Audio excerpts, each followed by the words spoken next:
नमस्कार, जय हिंद साथियों। एक बार फिर आपका स्वागत है। और आज की इस क्लास में बात करते हैं अपन राजस्थान सेवा नियम और चैप्टर नंबर है 3 और जिसका नाम है सेवा की सामान्य शर्तें।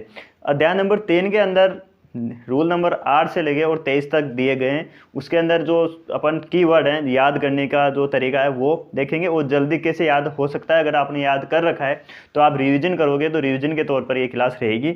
और रिवीजन में अपन जो कीवर्ड है फालतू जो थ्योरी है वो ना लेते हुए और जो जिसके कीवर्ड हैं कौन से याद रखने वो चीज़ इसमें देखेंगे अपन।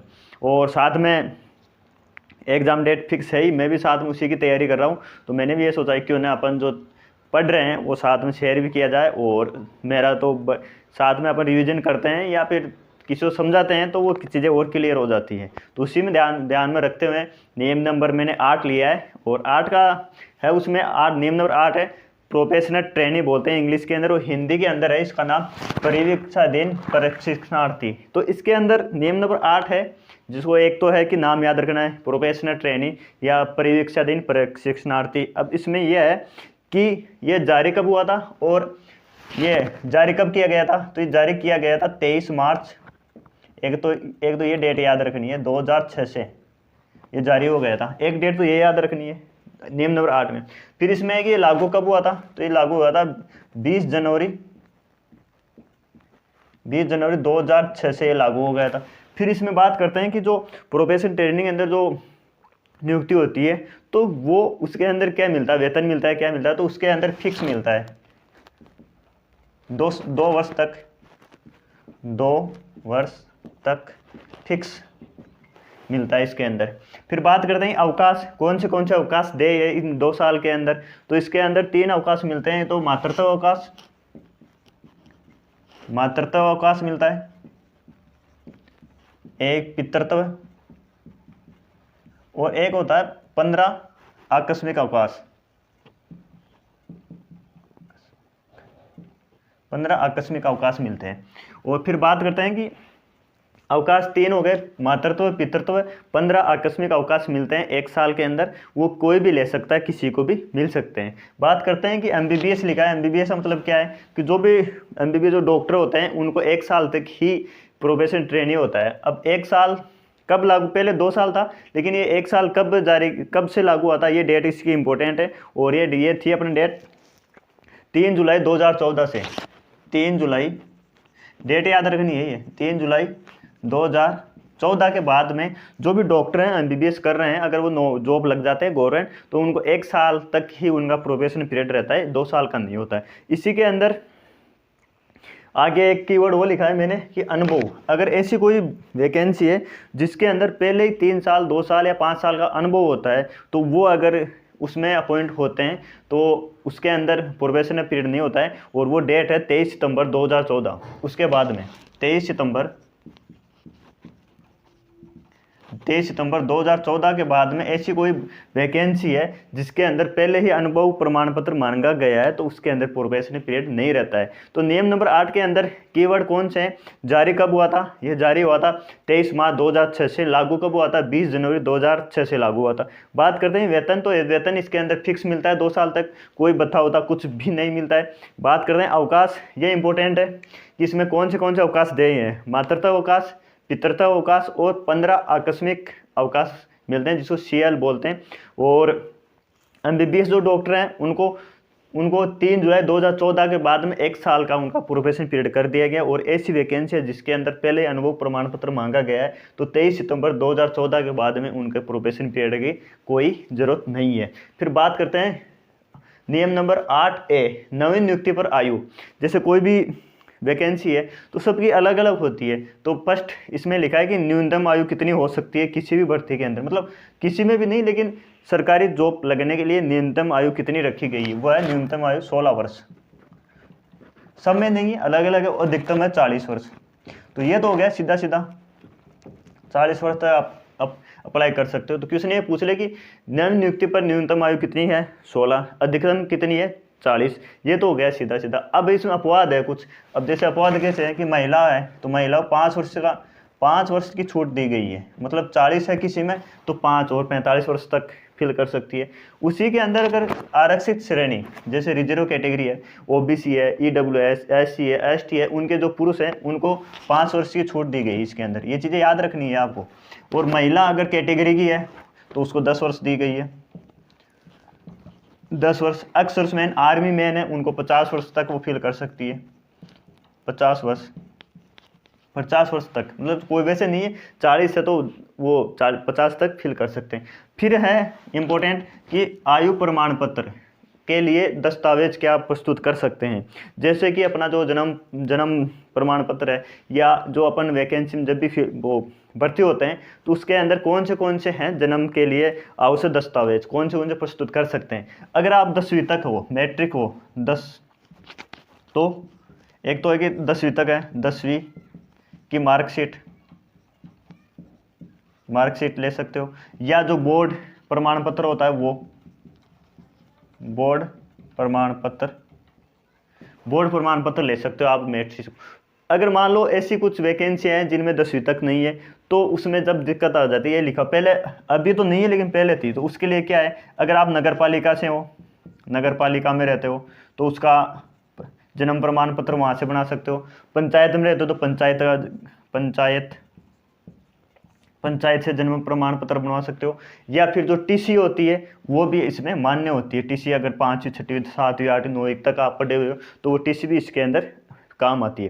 फिर बात करते हैं, ये सब हो गया। इसके बाद में कि मान लो आयु प्रमाण दस्तावेज हो गए, अगर दस्तावेज नहीं हो तब दस्तावेज नहीं हो, उस स्थिति में क्या होगा, तो उसके अंदर ये होता है 3 कंडीशन होती है कि जैसे मान लो कोई पुराना व्यक्ति है और उसको, अभी तो नहीं है लेकिन पहले के टाइम पे था ये रूल, पहले के टाइम बनाओ, तो जैसे मान लो कोई व्यक्ति आया तो उसको दस्तावेज का नहीं पता, तो अगर वो एज बताता है अपना, जैसे जन्म का वर्ष बताता है तो वर्ष बताएगा वो, वर्ष बताने पर क्या होगा, तो वर्ष बताने पर उसका होगा 1 जुलाई, उसी वर्ष की 1 जुलाई हो जाएगी। वर्ष बता दे, अगर वो वर्ष भी बताते, वर्ष बता दे, साथ में माह भी बता दे, माह बताने पर तब 16 तारीख हो रहेगी। जैसे मान लो किसी माह वो वर्ष भी बता दे और महीना बता दे, एग्जैक्ट डेट नहीं बता पाता उस डेट की, उस माह की, तो उसकी 16 तारीख मानी जाएगी। फिर उसके बाद में अगर दोनों कुछ भी नहीं बताने, तीसरी स्थिति होती है तो उसमें रहेगा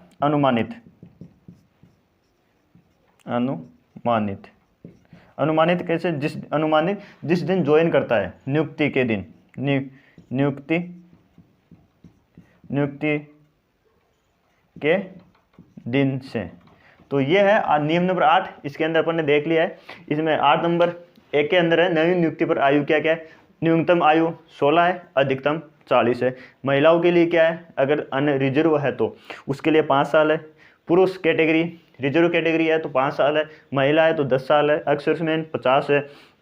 और आयु प्रमाण में वो दस्तावेज क्या क्या दे सकता है, अगर तो 10वीं की मार्कशीट या बोर्ड सर्टिफिकेट, वो भी नहीं हो तो नगर पालिका से जन्म प्रमाण पत्र बनवा सकता है, नगर पालिका से, पंचायत समिति से या टीसी दे सकता है। दस्तावेज नहीं होने पर, तो दस्तावेज नहीं होने के लिए अपने पास अगर वर्ष बताता है, वो अनुमानित वर्ष बताता है, जैसे मान लो, तो उसकी उस वर्ष के अंदर 1 जुलाई होगी, वो उसका जन्म माना जाएगा। अगर माह बता देता है तब 16 तारीख मानी जाएगी उसी महीने की। अगर वो कुछ भी नहीं बताता है तो उसका अनुमानित ये दिन माना जाएगा। इसी के अंदर एक चीज़ और है, अगर नाम में परिवर्तन करना हो, इसी 8A के अंदर है 8A, नाम में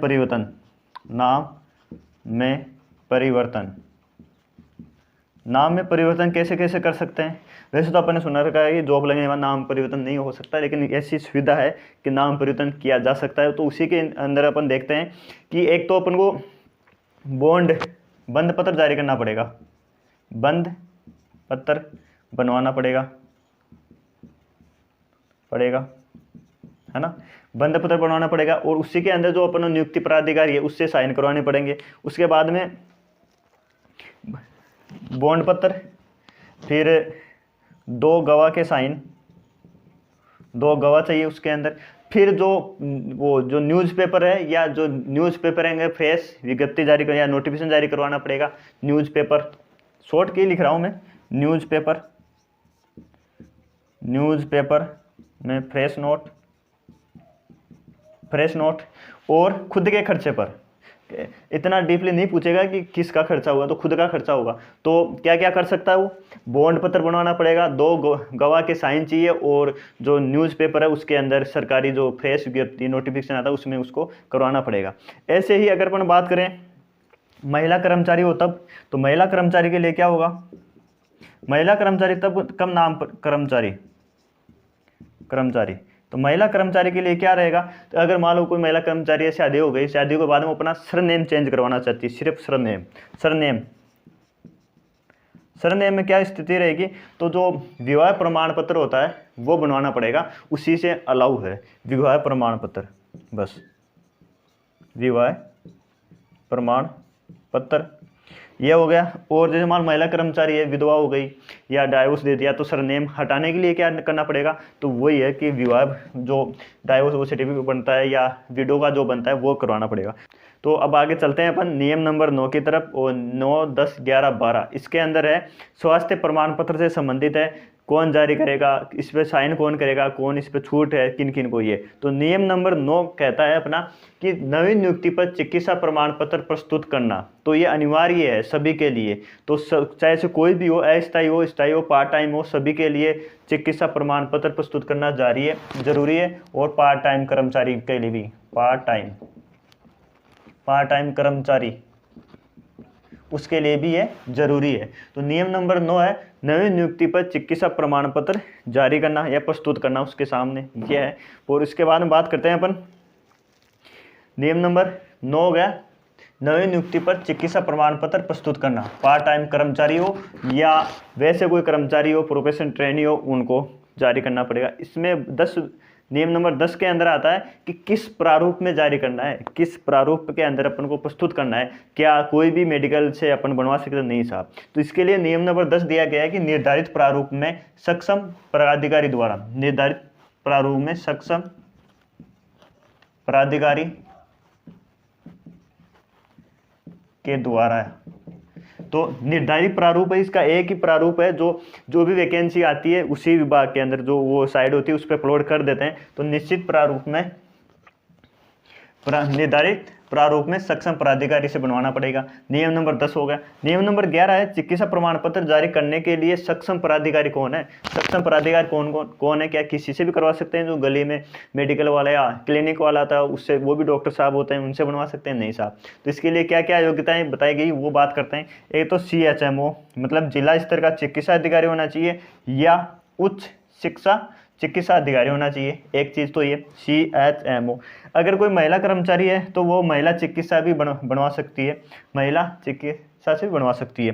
फिर बात करें कि अगर 3 माह से कम अस्थायी नियुक्ति है किसी की, मान लो अस्थायी नियुक्ति है, तो वो क्या करे, तो वो किसी भी स्तर से बनवा सकता है, चाहे से वो अपने जो गली मोहल्ले, लेकिन होना चाहिए डॉक्टर, प्राइवेट सरकारी किसी से भी बनवा सकता है अस्थायी पर। 3 माह से कम अस्थायी के लिए किसी से भी बनवा सकता है। अगर उसको स्थायी कर दिया जाए तो 7 दिन के अंदर उसको वही चिकित्सा अधिकारी से बनवाना पड़ेगा। तो नियम नंबर 9 दोबारा रिवाइज करते हैं। नियम नंबर 9 नवीन नियुक्ति पर चिकित्सा प्रमाण पत्र प्रस्तुत करना पड़ेगा, पार्ट टाइम में उसको भी एक निश्चित प्रारूप में जारी करना पड़ेगा। 10 नंबर निर्धारित प्रारूप में। 11 नंबर है कि सक्षम प्राधिकारी कौन है साइन करने के लिए, ये चीजें देख ली। अब नियम नंबर 12 है स्वास्थ्य प्रमाण पत्र से मुक्त किए गए ऐसे कर्मचारी, किन्हीं को छूट दी गई है, तो ऐसे कौन से कर्मचारी है जिनको छूट दी गई। तो इसके अंदर एक है पुलिस विभाग,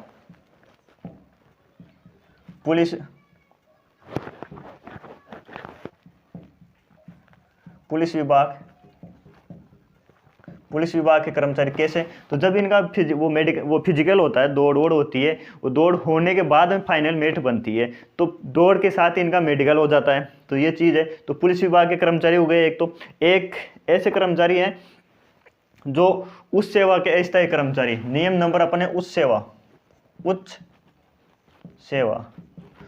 के कर्मचारी कौन से, उच्च सेवा में कौन सा है, तो नियम नंबर 7 का अपने बढ़ा था 32, उसके अंदर है उच्च सेवा।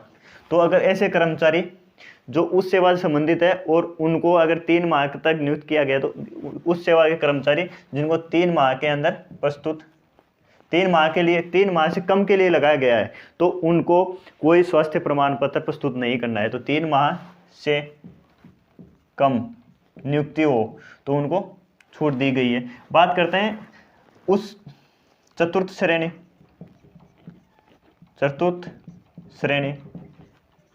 के अंदर 7 4 ए पढ़ा था अपन ने। तो वो कर्मचारी जिनको 6 माह तक नियुक्त किया गया है, 6 माह, तो 6 माह तक की नियुक्ति है, उनको भी कोई स्वास्थ्य प्रमाण पत्र जारी नहीं करना है, मतलब प्रस्तुत नहीं करना है। इसके बाद में ऐसे कर्मचारी जिनको वापस लगाया गया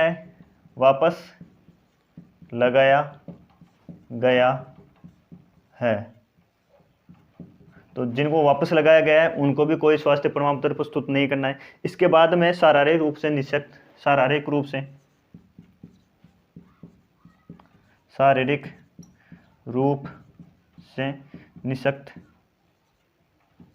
निःशक्त है ना।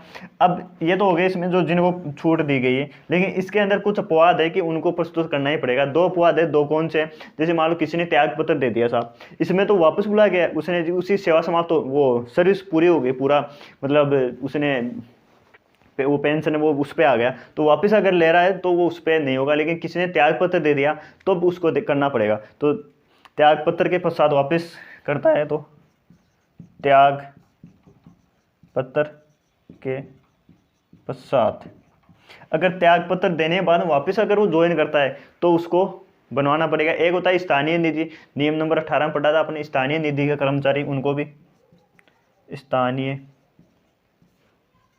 निधि के कर्मचारी। तो ये था नियम नंबर 9। नियम नंबर 9 था नई नियुक्ति पर स्वास्थ्य प्रमाण पत्र जारी करना, पार्ट टाइम को भी करना पड़ेगा। नियम नंबर 10 है किस प्रारूप में, एक निर्धारित प्रारूप है। नियम नंबर 11 है सक्षम पदाधिकारी कौन है, सक्षम पदाधिकारी उस जिला स्तर का है, उस उच्च चिकित्सा अधिकारी है, महिलाओं के लिए कोई भी है, और अस्थायी है 3 माह के लिए, उनके लिए भी कोई भी, अगर उनको स्थायी कर दिया जाता है तो 7 दिन के अंदर करना पड़ेगा। और नियम नंबर 12 है ऐसे कर्मचारी है जिनको छूट दी गई, कौन से पुलिस विभाग है, उस सेवा के कर्मचारी जिनको 3 माह से कम के लिए लगाया गया है, चतुर्थ श्रेणी के कर्मचारी जिनको 6 माह तक लगाया गया है, और किसी की सेवा मतलब उसने पेंशन पर आ गया था वो और सेवानिवृत्त हो गया था, उसको वापस अगर वो ज्वाइन करता है, हाथों हाथ ही करता है, तो उसको वापस बुलाया गया कर्मचारी, उसको छूट दी गई है। और निश्चित दिन जो पीएच कैंडिडेट उनको छूट दी गई है। उसके बाद में 2 अपवाद है, त्याग पत्र अगर किसी ने दे दिया है और फिर वो वापस ज्वाइन कर रहा है तो उसको वो जारी स्वास्थ्य प्रमाण पत्र प्रस्तुत करना पड़ेगा। और एक है स्थानीय निधि के कर्मचारी। तो ये थी नियम नंबर 12 तक। आगे चलते हैं नियम नंबर 13। तो जी हाँ साथियों, आगे चलते हैं अपन नियम नंबर 13, 14, 15 इस स्लाइड में लिया है अपन नियम नंबर 13। नियम नंबर 13 कहता है सेवा की मूलभूत शर्तें क्या हैं। तो सेवा की मूलभूत शर्तें यही है कि 24 घंटे का कर्मचारी है वो सरकार का, 24 घंटे का कर्मचारी सरकार के लिए। अगर किसी की भी सरकारी जॉब लगती है तो वो 24 घंटे तक सरकार का कर्मचारी रहता है, कभी भी सरकार उसको बुला सकती है। तो मूलभूत शर्तों में यही 24 घंटे का कर्मचारी रहता है। फिर नियम नंबर 14 इंपॉर्टेंट है, पदाधिकार का सिद्धांत क्या कहता है। तो ए बी सी है, 3 पार्ट है, तीनों को अपन देखेंगे कि व्यक्ति और व्यक्ति ऐसे समझेंगे इसको कि 2 व्यक्ति हैं ऊपर और दोनों पद एक है नीचे। तो 2 व्यक्ति होते हैं, एक पद पर नहीं हो सकते। फिर आगे है ये पद एक होगा, 2 व्यक्ति, इसमें कंफ्यूज हो जाता है थोड़ा, तो ये चीज़ याद रखना आप। इसको ऐसे याद रखना है कि 2 व्यक्ति एक पद 2 व्यक्ति और एक व्यक्ति, सही लिख देते हैं, व्यक्ति और नीचे पद। तो इसको ऐसे याद रखना है कि पदाधिकारी का मूल सिद्धांत है कि 2 व्यक्ति एक पद 2 व्यक्ति और एक व्यक्ति एक पद। ये शॉर्ट ट्रिक है इसकी याद करने की। ऐसे ए बी सी इसमें थ्योरी बजाय अपन वो पढ़ें तो उससे बढ़िया यही है कि 2 व्यक्ति हो एक पद पर, या एक पद 2 व्यक्ति नहीं लगा सकता यह है, और जो 2 व्यक्तियों को ए पद पर नहीं लगा सकता और ए पद एक व्यक्ति। इस तरह से इसको याद रखना है। फिर बात करें पदाधिकार कब बनाए रखता है। पदाधिकार से मतलब क्या है। तो पदाधिकार से मतलब यही है कि एक स्थायी पद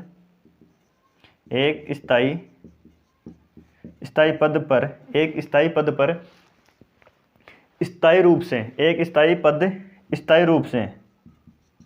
स्थायी रूप से रिक्त हो, रिक्त हो उस पर स्थायी कर दिया जाए तो वह पदाधिकार ग्रहण कर लेता है। तो एक मान लो कोई स्थायी पद है और स्थायी रूप से स्थायी रिक्त है, तो उसको अगर उस पर उस पर अपॉइंट कर दिया जाता है, वो स्थायी कर दिया जाता है उसको, तो वह उस पर पदाधिकार ग्रहण कर लेता है। और मान लो अगर स्वयं अपन कैडर पढ़ा था साल 4 में, तो अगर कैडर है, संवर्ग है, और अगर वह दूसरे में चला जाता है तो उसका पदाधिकार समाप्त हो जाता है। स्वयं कैडर में रहता है तब पदाधिकार समाप्त नहीं होता है। ये था। तो नियम नंबर 13 है सेवा की मूलभूत शर्तें। 24 घंटे का कर्मचारी है। फिर है पदाधिकार का सिद्धांत। पदाधिकार सिद्धांत ये कि 2 व्यक्ति एक पद 2 व्यक्ति और 1 व्यक्ति 1 पद। इस तरह से यह पदाधिकार सिद्धांत है। फिर है नियम नंबर 15 है। नियम नंबर 15 के अंदर यह है कि पदाधिकार कब ग्रहण करता है, मतलब पदाधिकार क्या है। तो पदाधिकार तब ये जब एक स्थायी पद पर स्थायी रूप से वो रिक्त होना चाहिए। अगर उस पर किसी को स्थायी या नियुक्त कर दिया जाता है तो वो अपना स्थायी ग्रहण कर लेता है। और मान लो कोई कर्मचारी उसने कैडर चेंज कर लिया तो उसका पदाधिकार समाप्त हो जाता है। आगे